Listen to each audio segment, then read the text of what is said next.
지금 코로나는 1년 반 이상 연중 내내 유행을 하다 보니까 이 환자가 과연 코로나인지 폐렴인지 감기인지 감별하기가 힘든 부분이 있죠. 근데 역설적이게도 이게 거리 두기를 하고 마스크를 사용하고 환자들이 활동을 잘 안 하다 보니까 오히려 전반적인 감염증은 줄었습니다. 우리 흔히 말하는 감기라든지 뭐 COPD나 천식의 만성호흡기 질환자분들의 급성 악화라든지 특히 인플루엔자 같은 경우는 작년에 환자가 거의 없을 정도로 굉장히 많이 줄었거든요. 이거는 이제 코로나 때문은 아니고 코로나 때문에 사람들이 활동을 좀 거리두기를 하고 손 씻기를 잘하고 마스크를 잘 쓰다 보니까 오히려 호흡기 감염증은 줄었다고 볼 수가 있습니다.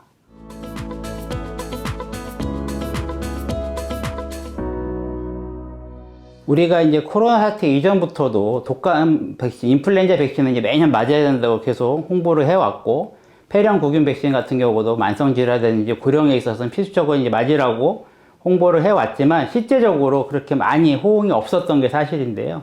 이 코로나19 사태를 겪으면 백신에 대한 인식이 많이 달라졌죠. 그래서 코로나19도 백신을 많이 맞고, 실제적으로 뭐 1차 접종 완료율은 뭐 70%가 넘는 것으로 이제 나타내고 있으니까, 이제 일반 국민들이 백신에 대한 그런 인식이 많이 달라졌다는 걸 볼 수가 있는데요. 백신이라는 건 말 그대로 특정 질환에 대해서 특정 면역 반응을 일으켜서 예방을 하는 목적입니다. 이런 균들을 예방하기 위해서 백신을 맞는 거고, 백신을 맞으면 어느 정도 예방 효과가 있다라고 하기 때문에 이제 맞으라고 하는 거고요. 우리가 물론 걸리면 치료를 하면 되겠지만, 제일 좋은 방법은 걸리지 않는 게 제일 중요하기 때문에 어떻게 보면 예방이 더 중요하다고 볼 수가 있습니다. 하나 이제 백신에 대해서 조금 이제 잘못 생각하고 계신 게 뭐냐면, 백신을 맞으면 100% 안 걸린다라고 생각을 하시는데요. 실제적으로 백신이 100% 예방을 해주진 않습니다. 모든 질환이 마찬가지고요. 근데 하지만 백신을 맞으면 덜 걸리게 하고, 걸려도 덜 심하게 하고 치명률이 줄기 때문에 백신은 꼭 맞으셔야 된다고 말씀드릴 수가 있습니다. 일반적으로 백신은 두 가지로 나눕니다. 사백신과 생백신이 있는데요. 생백신이라는 거는 말 그대로 이제 살아있는 균이나 바이러스를 넣어서 우리가 이제 접종하는 백신을 말을 하는 거고, 사백신은 그런 바이러스를 직접 넣는 게 아니라 바이러스를 어느 정도 이제 사멸시킨 후에 거기에 있는 일정한 어느 성분을 갖다 만든 이제 백신을 사백신이라고 하는데, 우리가 맞는 백신 대부분 사백신입니다. 이런 사백신 같은 경우는 동시에 뭐 기간을 특별히 둘 필요도 없고 동시에 맞아도 별 문제가 없는 것으로 되어 있습니다. 코로나 백신 같은 경우도 사백신인데요. 우리가 이제 물론 이제 다른 백신들 같은 경우는 같은 사백신 종류긴 하지만, 그동안 우리가 수십 년간 맞춰오면서 연구도 많이 하고 안정성도 검증이 됐지만, 코로나 백신은 이론적으로는 사백신이고 큰 문제가 없을 거라고 생각이 되지만, 초반에 만들었을 때는 그런 안정성 같은 게 완전히 확보가 되지 않아서 좀 조심스럽고 불안한 부분이 있었지만, 최근에 나온 연구에 따르면 이것도 마찬가지로 크게 다른 백신과 폐렴 백신이나 독감 백신과 특별히 간격을 어느 정도 띄거나 뭐 이럴 필요 없고 동시에 맞아도 괜찮은 것으로 되어 있어서, 그런 것에 대한 걱정은 특별히 안 하셔도 될 것으로 생각이 됩니다.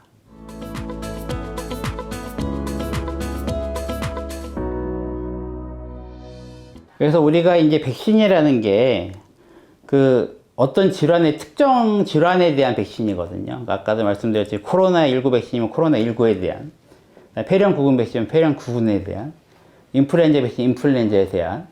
그러면 이제 사람들이 어떤 생각을 할 수 있냐면, 코로나19 때문에 내가 예방을 하는데 폐렴 백신은 왜 맞아야 되지? 아니 폐렴 예방하려고 하는데 왜 인플루엔자 왜 맞아야 되지? 이런 생각을 가질 수가 있는데, 이게 이제 조금 다른 개념이 뭐냐면요, 이 세 가지 질환이 같이 호흡기 질환이다 보니까 합병증으로 서로가 생겨요. 그러니까 코로나19에 걸리면 코로나19만 생기는 게 아니라 그것 때문에 합병증으로 폐렴 구균 폐렴이 오고, 인플루엔자 생기면 합병증으로 폐렴 구균 폐렴이 오고, 이렇기 때문에 이런 호흡기 백신은 다 맞으시는 게 좋고요. 또 하나가, 백신은 우리가 특정 바이러스나 세균에 대한 항체를 형성하지만 우리 몸의 면역 반응이라는 게 비특이적인 반응이라는 게 있습니다. 내가 폐렴 백신에 맞으면 어느 정도 약간 코로나19에 면역력이 좀 생기고, 인플루엔자 백신을 맞으면 폐렴 구균에 면역력이 생기고, 이런 게 있어요. 그게 이제 우리가 이제 뭐 실제로 실험적으로 뭐 증명은 하지 못하지만, 통계를 보면 코로나19 초반에 백신이 나오기 전에 폐렴 구균 백신이나 인플루엔자 백신을 맞은 사람들과 안 맞은 사람들이 비교해 보니까 한 30% 정도가 맞은 사람들이 훨씬 더 덜 걸리고 생겨도 치명률도 좋고 사망률이 줄었다는 논문들이 계속 발표가 되고 있고요. 그건 이론적으로 충분히 가능한 얘기거든요. 알기 쉽게 얘기하면, 우리가 예를 들어서 멧돼지를 막으려고 울타리를 쳐놓으면 약간의 호랑이나 사자도 막을 수 있다는 거죠. 물론 완벽하게 막을 수는 없지만 물타리가 아예 없는 것보다 그런 개념으로 생각을 하시면 돼요. 그렇기 때문에 우리가 항상 말씀을 드리는 게 이제 인플루엔자 백신은 매년 맞으셔야 됩니다. 인플루엔자 백신은 매년 달라집니다. 형이 달라지기 때문에 나 재작년에 맞았는데 뭐 올해 또 맞아야 돼 이런 생각하시면 안 되고 인플루엔자는 매년 맞으셔야 되고 폐렴구균 백신은 종류에 따라서 한 번이나 두 번만 맞으시면 됩니다. 근데 이제 우리가 아까도 말씀드렸듯이 폐렴구균 백신이거든요. 그래서 원래 이제 폐렴구균 백신의 목적은 폐렴구균 질환을 예방을 하는 거고 폐렴구균 질환 중에도 이제 우리가 침습적인 폐렴구균 질환이라는 것들이 있어요. 뭐 수막염이라든지 침습적 폐렴구균 폐렴이라든지 뭐 이런 걸 예방을 하는데 우리가 이제 주로 예방하고 싶은 거는 이제 지역사회 폐렴, 말 그대로 폐렴을 예방하고 싶거든요. 이제 그걸 하시려면은 이제 우리가 이제 단백접합 백신이라는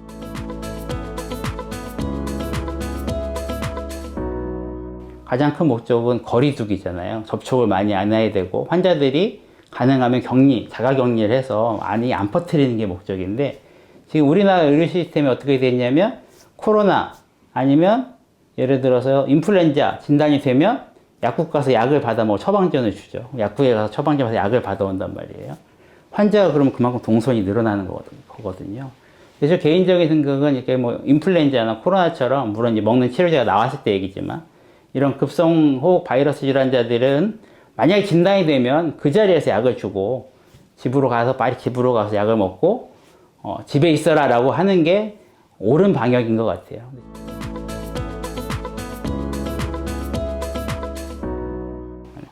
일반 국민들한테 말씀을 드리는 거는 우리가 이제 코로나19로 겪으면서 굉장히 우울한 사태를 많이 겪었지만 유일하게 장점을 본 게 하나가 뭐냐면 마스크 효과에 대해서 이제 확실하게 얘기를 했어요. 첫 번째는 마스크를 쓰는 게 진짜 좋다는 걸 확실히 느꼈고 작년 초반에도 우리가 뭐 갖고 굉장히 논쟁을 많이 벌였잖아요. 어떤 마스크를 써야 되냐 뭐 KF94를 써야 되냐 80을 써야 되냐 몇 마스크를 써야 되냐 일회용 마스크를 써도 되냐 아니면 빨아 써도 되냐 한 번만 써야 되냐 며칠 써야 되냐 이런 말도 안 되는 것 같고 우리가 논쟁을 많이 벌였는데 결론은 뭐냐 뭘 써도 효과는 있다. 마스크를 써보니까 코로나19만 예방이 되는 게 아니라 호흡기로 감염되는 바이러스 질환 감염 질환이 다 환자가 주고 예방이 되더라. 진짜 마스크가 좋은 거구나 라는 게 있기 때문에 이런 거에 대해서 이제 한번 경험을 했기 때문에 향후 코로나도 마찬가지지만 호흡기 질환 예방에 위해서 마스크를 잘 쓰는 게 좋다라고 말씀을 다시 한번 드리고 싶고요. 저희가 이제 코로나19가 처음 시작됐을 때 제일 이제 고위험군이라고 생각했던 분들이 만성 호흡기 질환자분들이었어요. 우리가 흔히 말하는 만성 폐혈성 폐질환 COPD 환자, 천식 환자, 뭐 옛날에 결핵암 후유증 환자, 기관지 확장증 환자 이런 분들인데 뭐 물론 제가 공식적으로 통계를 내본 게 아니지만 저한테 다니는 그런 환자분 중에 코로나 걸린 분이 거의 없어요. 이 얘기는 뭐냐면 그런 분들은 더 조심을 하실 거거든요. 건강한 젊은 사람들보다 나는 만성 호흡기 질환이 있으니까 마스크 꼭 써야 되고 외출하지 말아야 되고 사람 많은데 안 가야 되고 그렇게 하다 보니까 더 안 걸리는 거죠. 그러니까 어느 정도 물론 100%라고 얘기할 수는 없지만 그런 개인 방역이 철저하게 하고 마스크 쓰는 게 이런 호흡기 질환 예방할 수 있는 가장 좋은 첫 번째 방법이라고 생각이 들어요. 그렇기 때문에 이제 그런 걸 잘 지켜주시면 슬기롭게 이런 걸 더 잘 넘어갈 수 있게 되고 언제가 될지 모르겠지만 어느 정도 시간이 지나면 작년에 그랬었지. 우리가 옛날에 메르스 신종플루 사태 겪었기 때문에 그때는 이랬는데 그때도 난리였는데 잘 지나갔네 이렇게 추억으로 곱씹으면서 편안한 생활을 누릴 수 있는 날이 있지 않을까 생각이 듭니다.